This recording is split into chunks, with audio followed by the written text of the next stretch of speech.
مہربانو قریشی صاحبہ، کیا سمجھتی ہیں آج کے دن جو احتجاج ہے کس حد تک کامیاب رہا ہے، یا اگر وہ ناکام رہا ہے تو اس کی کامیابی کتنے عرصے تک محیط ہوگی؟ جی دیکھیے، ناکام ہونے کا تو سوال نہیں اٹھتا نا۔ ہم پاکستان کے شہری ہونے کے ناطے ہماری کچھ بنیادی حقوق ہیں جو آئین ہمیں دیتا ہے، اور ایک پرامن احتجاج ہمارا آئینی حق ہے۔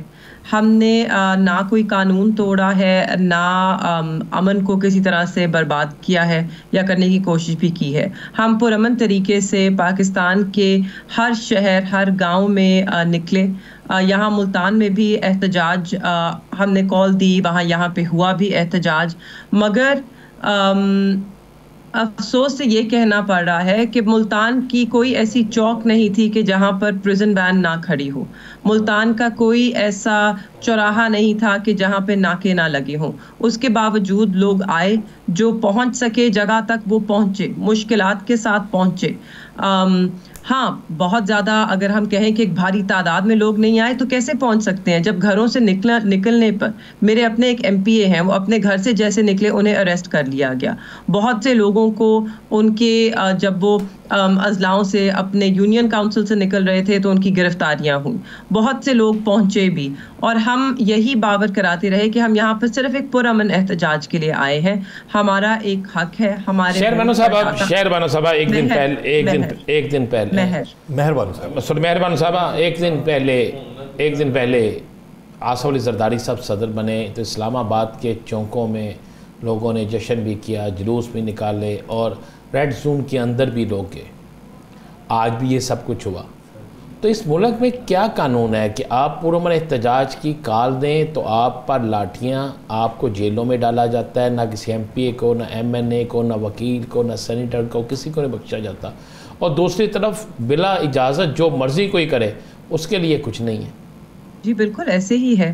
ہمارے یہاں پر ایم پی ایس کو گرفتار کرنے کی کوشش کی گئی، لوگ وہاں پر موجود تھے، انہوں نے گرفتاری کو ناممکن بنایا۔ اس کے باوجود میرے حلقے کے N151 سے ہماری یونین کاؤنسل ہے بدلہ سنت، وہاں پر 3 لوگ گرفتار ہوئے ہیں، اور یہ وہ یونین کاؤنسل ہے کہ جہاں کا اگر میں آپ کو رزلٹ بتاؤں، جو فارم 45 اصلی ہے اور جو فارم 45 نقلی ہے، اس میں 900 ووٹ جو ہیں وہ ہمارے مسترد کیے گئے۔ ہمارے پاس تو اصلی فارم 45 بھی موجود ہے، لوگوں کی گواہیاں بھی موجود ہیں، ہمارے پولنگ ایجنٹس وہاں پر موجود تھے، وہ کہتے ہیں ان کے دستخط بھی جعلی ہیں۔ تو مجھے بتائیے، کیا ان کو اتنا بھی حق نہیں کہ وہ آ کے کہیں کہ آپ نے ہمارے ساتھ ایک ناانصافی کی ہے اور ہم انصاف مانگ رہے ہیں؟ ہم ابھی بھی ریاست کے اداروں کی عزت کرتے ہیں، اور انہی اداروں سے اپنی ایک آئینی ادارہ ہے الیکشن کمیشن آف پاکستان، اسی سے ہم انصاف مانگ رہے ہیں۔ کیا ہمیں اتنا بھی حق نہیں ہے کہ ہم وہ انصاف مانگیں؟ ہم اپنے لوگوں کا جو ایک بنیادی حق ہوتا ہے نا آپ کا ووٹ ڈالنا، تو ووٹ گننا بھی ایک آئینی ذمہ داری ہے الیکشن کمیشن آف پاکستان کی، جس کو انہوں نے پامال کیا ہے اس طرح لوگوں کے ووٹ رد کر کے، ان کو نہ گن کے۔ تو ان کا یہ بھی حق نہیں ہے کہ وہ اپنی آواز اٹھائیں اور کہیں کہ کیسے نہیں گن سکتے آپ ہمارا ووٹ، کیسے مسترد کر دیا آپ نے ہمارے ووٹ؟ آپ ہمیں جواب دہ ہیں، آپ ریاست کا حصہ ہیں، ہمارے ٹیکسز سے آپ کی تنخواہیں بھری جاتی ہیں، آپ ہمیں جواب دہ ہیں۔ ہم یہ جواب لینے کے منتظر بھی ہیں، انصاف کے منتظر بھی ہیں، اور ہم یہ حق بھی رکھتے ہیں کہ ہم یہ سوال پوچھیں۔ آج ملتان میں میرے ڈرائیور کو اریسٹ کیا گیا، ہم وہاں موقع پہ ہم اتنے لوگ تھے کہ ہم نے وہاں پر ان کو چھڑا لیا۔ بہت سے لوگ ہیں جو گرفتار ہوئے، بہت سے لوگ ہیں جن کو ہم چھڑانے میں وہاں پہ کامیاب ہوئے، اور ابھی بھی ہماری جدوجہد جاری ہے۔ جو کچھ ہمارے ورکرز زیر اسیر ہیں اس وقت، مگر جہاں تک پولیس کا رویہ ہے ملتان میں، دیکھیے انہوں نے بدتمیزی نہیں کی، مگر ان کے بھی آرڈرز ہیں۔ بات صرف اتنی ہے کہ ہم ریاست کے ساتھ، پولیس کے ساتھ، حکومت کے ساتھ کوآپریٹ کرنا چاہتے ہیں۔ آپ کو یاد ہوگا کہ جب پاکستان تحریک انصاف حکومت میں تھی اور پورے پاکستان میں بہت سے احتجاج ہوئے، لانگ مارچز ہوئیں، بلاول بھٹو صاحب سندھ سے لے کر آئے، ملتان سے گزر کے وہ اسلام آباد پہنچے، پی ڈی ایم کی جتنی جماعتیں ہیں سب نے 3 دفعہ لانگ مارچز کیے، کبھی ان کو روکا نہیں گیا۔ تو پھر آگے کی حکمت عملی کیا ہوگی؟ سلمان اکرم راجہ صاحب کا تذکرہ ہم نے پہلے کیا ہے، راجہ صاحب پہلے بھی گرفتار ہو چکے ہیں، جو گزشتہ آپ کا احتجاج تھا وہ آج پھر گرفتار ہوئے، لطیف کھوسا صاحب گرفتار ہو گئے، اور ان کے بیٹے شہباز کھوسا صاحب کے مطابق وہ احتجاج سے پہلے گرفتار ہوئے ہیں۔ تو کیا احتجاج کا دائرہ کار وسیع کیا جائے گا یا پھر اسے محدود کر لیا جائے گا؟ جی دیکھیے، خان صاحب کی کال جو تھی تب ہمیں بتایا گیا تھا کہ یہ اب رمضان شریف شروع ہونے والا ہے، تو یہ رمضان سے پہلے آخری احتجاج تھا ہمارا۔ رمضان کے بعد ہم اپنی حکمت عملی طے کریں گے اور آگے دیکھیں گے کس طرح لے کر جانا ہے، مگر بات یہاں پہ بالکل ختم نہیں ہوتی ہے۔ عوام کے مینڈیٹ پہ ڈاکہ ڈلا ہے، ہم ان کے حقوق کے لیے آواز بلند کریں گے، ہر فورم پہ جا کر کریں گے، چاہے وہ پارلیمان میں ہو، عدالتوں میں ہو، الیکشن کمیشن میں ہو، یا پھر اپنے حلقے کی عوام کے ساتھ کھڑے ہو کر ہو، مگر ہم یہ آواز اٹھاتے رہیں گے جب تک عوام کا مینڈیٹ ریسٹور نہیں ہوتا ہے۔ اچھا، یہ تو ہوتا رہے گا۔ اب آپ کی جو آئینی جنگ، قانونی جنگ ہے، وہ کہاں تک پہنچی ہے؟ شاہ محمود قریشی صاحب کی بیل کا کیا بن رہا ہے؟ اور اس کے علاوہ آپ جو الیکشن کے حوالے سے آپ کی پٹیشنز جا رہی ہیں، اس پہ کیا صورتحال ہے؟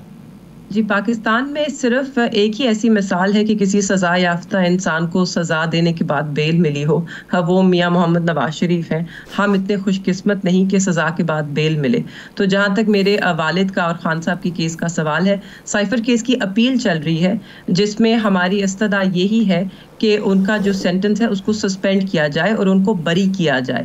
اکوٹل کے لیے ہم گئے ہیں وہاں پر، تو بیل نہیں ہوگی انشاءاللہ، مگر وہ باعزت بری ضرور ہوں گے اس کیس میں۔ مجھے امید ہے کہ پیشی پہ پیشی نہیں ہوگی، پیش رفت ہوگی اس کیس میں۔ اس وقت اگلی جو سماعت ہے وہ اب اس آنے والے ہفتے میں ہے۔ جو ہمارے وکیل ہیں وہ ہمارا کیس پریزنٹ کر رہے ہیں اور وہ یہ بتا رہے ہیں ہائی کورٹ کو کہ کس بھونڈے طریقے سے یہ کیس چلایا گیا، کس طرح اس میں انصاف کے تقاضے پورے نہیں کیے گئے، جو ایک پروسیس ہوتا ہے، ڈیو پروسیس ہوتا ہے، اس کو فالو نہیں کیا گیا، جو حق دفاع ہر کسی کو ملتا ہے وہ حق دفاع ان سے چھینا گیا، اور کس طرح متاثر کیا گیا اس کیس میں فیئر ٹرائل کو، اور اس کو سیکریفائز کیا گیا صرف اور صرف سزا سنانے کے لیے۔ تو پوری امید ہے کہ انہیں مہربان قریشی صاحبہ، یہ سائفر کیس سے تو ریلیٹڈ ہے شاہ محمود قریشی صاحب، لیکن جو دیگر کیسز ہیں جو مختلف رہنماؤں پہ اور بھی ہیں، جس طریقے سے قراردادیں پیش کی جا رہی ہیں سینٹ کے اندر بھی، پنجاب اسمبلی کے اندر بھی، ادھر قومی اسمبلی کے اندر بھی، جس میں خان صاحب کا بھی تذکرہ ہے، پرویز الہی صاحب کا بھی، یاسمین راشد صاحبہ کا بھی، شاہ محمود قریشی صاحب اور دیگر جو سیکنڈ ایئر لیڈرشپ ہے یا کارکنان ہیں، تو ان کیسز کا کیا بنے گا؟ جی، تو کیونکہ آپ نے پہلے میرے والد صاحب کا اسپیسیفک پوچھا تھا تو میں ان کا بتا رہی تھی۔ جہاں تک باقی ہمارے جتنے بھی لیڈران ہیں اور ہمارے ورکرز ہیں، ہم بالکل پرعزم ہیں اور ہم پر امید ہیں کہ انہیں بیل ملے گی ان کیسز میں، اور نہ صرف بیل ملے گی کہ وہ کیسز خارج ہوں گے۔ آپ کے سامنے ہے 9 سے زائد مہینے ہو گئے ہیں، کوئی شواہد سامنے نہیں آئے کسی کے بھی خلاف۔ پیشی پہ پیشی ضرور ہوئی ہے، مگر جیسے میں نے کہا ان پیشیوں میں، ان کیسز میں کوئی پیش رفت نہیں ہوئی۔ ریاست ناکام رہی ہے کوئی شواہد لانے سے، کوئی کچھ منظر عام پہ نہیں آیا، کسی کا کردار بھی ہے جو واضح نہیں ہے 9 مئی کے حوالے سے۔ اس لیے ہم نے تو یہ بھی کہا ہے کہ 9 مئی کے لیے آپ جوڈیشل کمیشن بھی بنائیے اور ضرور انصاف کیجیے لوگوں کے ساتھ، اور جو جیلوں میں اس وقت اسیر ہیں ان کو آپ رہا کیجیے، کیونکہ ان کا کوئی قصور نہیں ہے، بے قصور لوگ ہیں۔ اچھا، یہ تو ہوگی سیاسی بات۔ موجودہ ملک کی اقتصادی صورتحال جو ہے، معاشی صورتحال ہے، وہ آپ کے سامنے۔ اب کہنے والے تو آج تو یہ بھی کہا گیا کہ ہم قرض نہیں لیں گے بلکہ اپنی پیداوار بڑھائیں گے۔ کیا آپ کو نظر آتا ہے کہ ایسا ممکن ہو سکے گا؟ اور کیا آپ کو نظر آتا ہے کہ پاکستان کے اندر مہنگائی کم ہو سکے گی؟ جی دیکھیے، اس وقت جو پاکستان کی صورتحال ہے، ہم سب کو یہ تو ایکسیپٹ کرنا ہوگا کہ اس وقت آپ قرض لیے بغیر اس ملک کو چلا ہی نہیں سکتے۔ آپ کے اس وقت جو ٹیکس کلیکشن ہے اور آپ کے اس وقت جو ایکسٹرنل اور ڈومیسٹک ڈیٹ ہے، دونوں کو اگر آپ ملائیں اور ان کو اگر آپ سروس کرنا چاہیں، آپ کی جو ٹیکس کلیکٹ کرتے ہیں نا، اس کی 90 سے زیادہ فیصد صرف ڈومیسٹک ڈیٹ کو سروس کرنے میں چلی جائے، تو جو باقی آپ کا ایکسٹرنل ڈیٹ ہے اس کے لیے تو آپ کو قرض لینا ہی لینا ہے۔ پھر اس کے بعد جو آپ کا خسارہ نہیں، جو آپ کا صرف ریاست کو چلانے کا بل ہے، آپ کو اتنے پیسے بھی آپ کلیکٹ نہیں کر رہے، اتنے پیسے بھی نہیں بچتے کہ آپ ریاست کو چلا سکیں، تو ہمیں قرض پہ ہی اپنے ملک کو چلانا پڑے گا، اس میں کوئی دو رائے نہیں ہے۔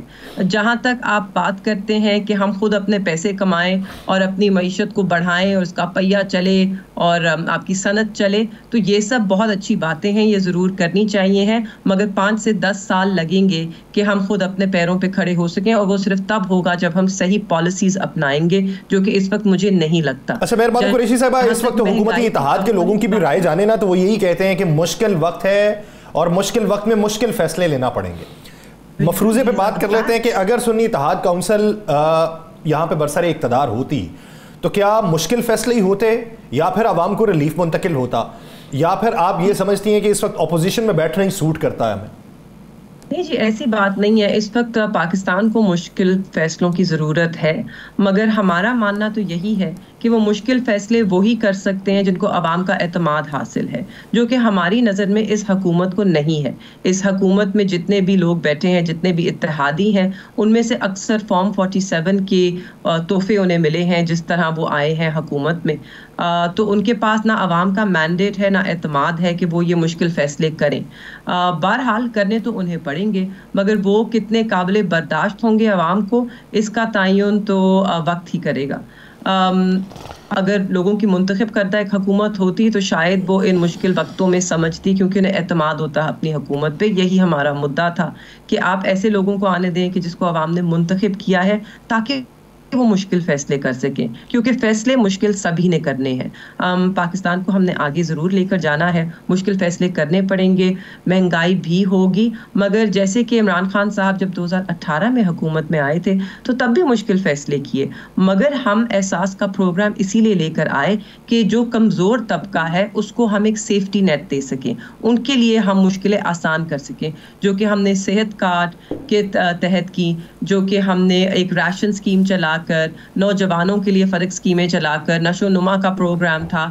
ہم نے اپنے نچلے طبقے کو, جو کمزور طبقہ ہے, اس کو ایک سیفٹی نیٹ دی, اور آج بھی ہمیں وہی کرنا ہوگا. اس نیٹ کو ہمیں بڑھانا ہوگا, کیونکہ مہنگائی کا ایک طوفان آنے والا ہے.